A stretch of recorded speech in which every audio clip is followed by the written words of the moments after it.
The mentality that the average black person has is not it's not all of us. But in the back of your mind, you still have that poison that somebody's gonna give you something. Nobody owes you anything.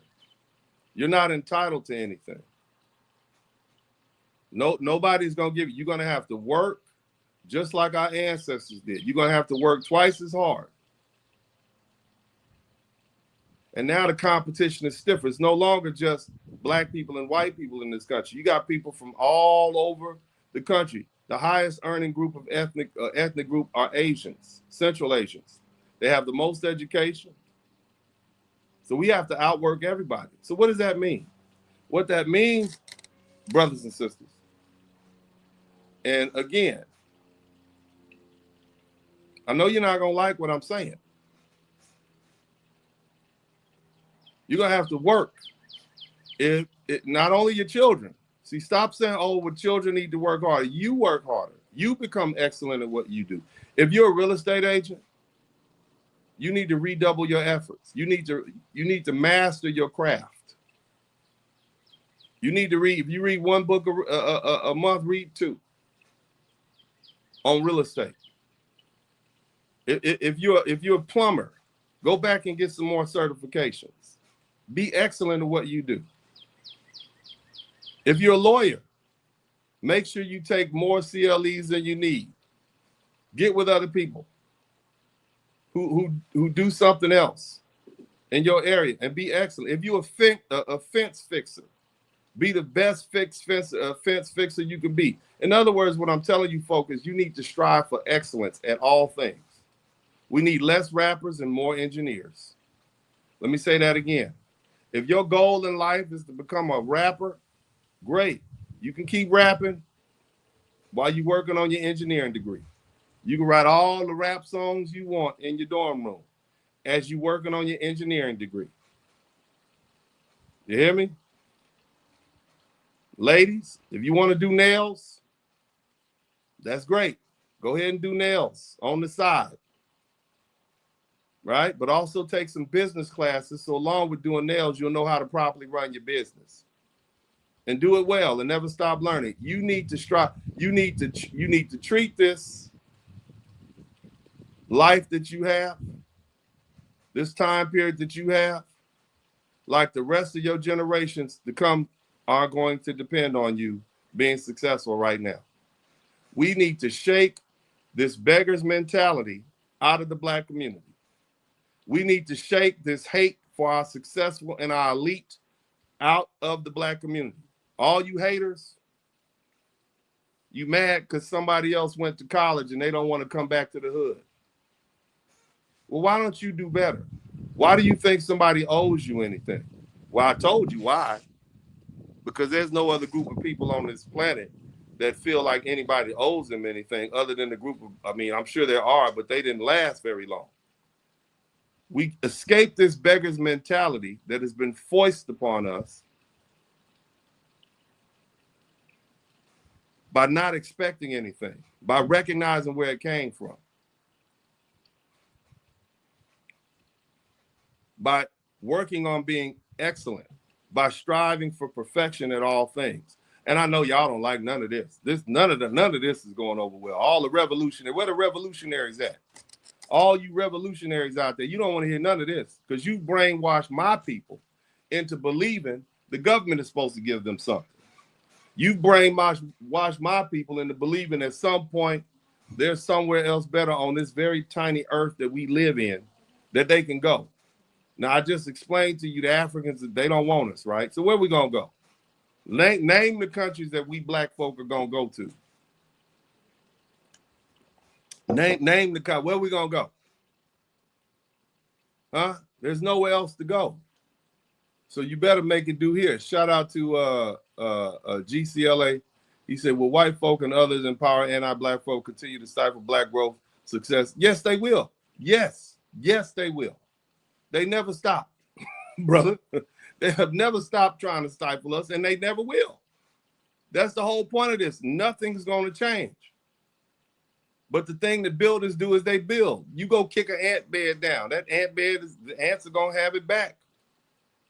That's what I'm trying to explain to you all. This is a never-ending cycle of life. This is where we are. We are a tiny minority. Shout out to conservative. We are a tiny minority, and we're not even the second in charge minority. We are a tiny minority in the United States of America, and we're surrounded by competition. What else are we supposed to do? Are we gonna roll over and die? Huh? Are you gonna sit around and beg? We tried that. That's what happened in the 1920s. Sit around and wait for the government to do it. Did that work? We got a disproportionate group of people on welfare. They took advantage of us. With the war, they took our jobs from us, gave us war on drugs, because we decided to go work for the white man, right? And then we moved into the cities. They left the cities and took the jobs to the suburbs. And now that we moved to the suburbs, they moving back to the city. So what else are we gonna do? You gonna sit around and wait for the government? The Hispanics are coming, and the only thing we have on Hispanic people right now, let me tell you something. The only thing keeping us ahead of Hispanic folk right now is that in their culture, they have some anti-education bias against them. In their culture, being a man means going out there and working with your hands. Okay, they're getting over that though. At some point, they already have something called Hispanic Serving Institutions. Hispanic Serving Institution, HSI. The University of Houston is one of them. Hispanic Serving Institutions. And as soon as they start educating themselves and recognizing just how important education is, which is what we did right out of slavery, which is why we were able to succeed so quickly. As soon as education becomes as important to them as any other aspect of their culture, they're going to shoot past us. And not only will we be second in line, but we'll be third, fourth, fifth in line, because we have this anti-education bias. That's what we call the elite, the successful. We associate education with elite, and we associate elite with bad or oppressive. And that came from that socialism and communism. They really ran a job on us, man. And this is the problem when you have black leaders who are ego tripping. Black leaders who want to be the Negro in the newspaper. He wants to be the Negro with the most people that come see him at speaking engagement. We got a bunch of ego trippers. You see what I'm saying? That's what we have. That's what we're dealing with.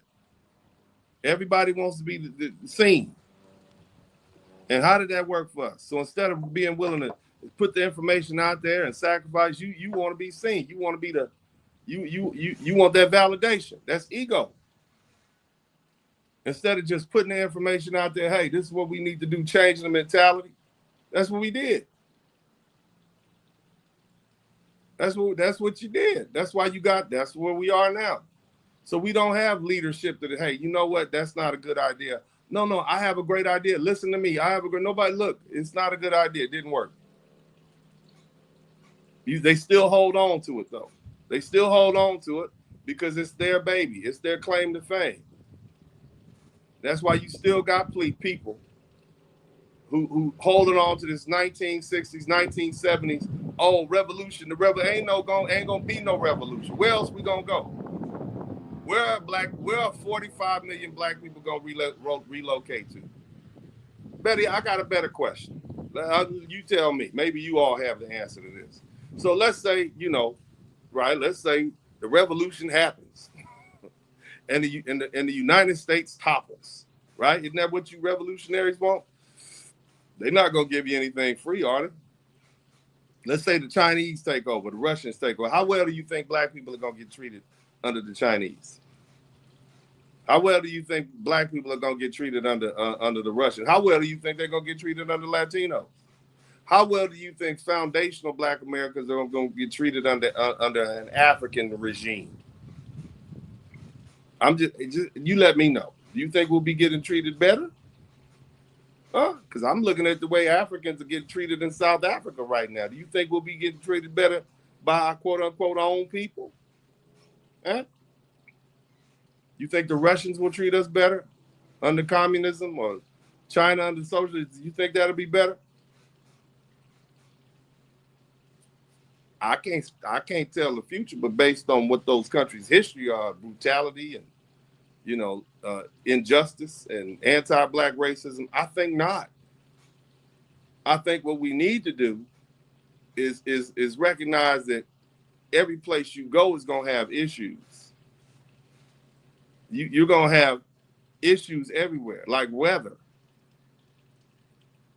Whether you call it, whether it's a tornado or a hurricane or a blizzard, it's always going to be something you have to deal with. That's just part of human life. But what you can't do is sitting around waiting for somebody to give you something. That's not going to happen.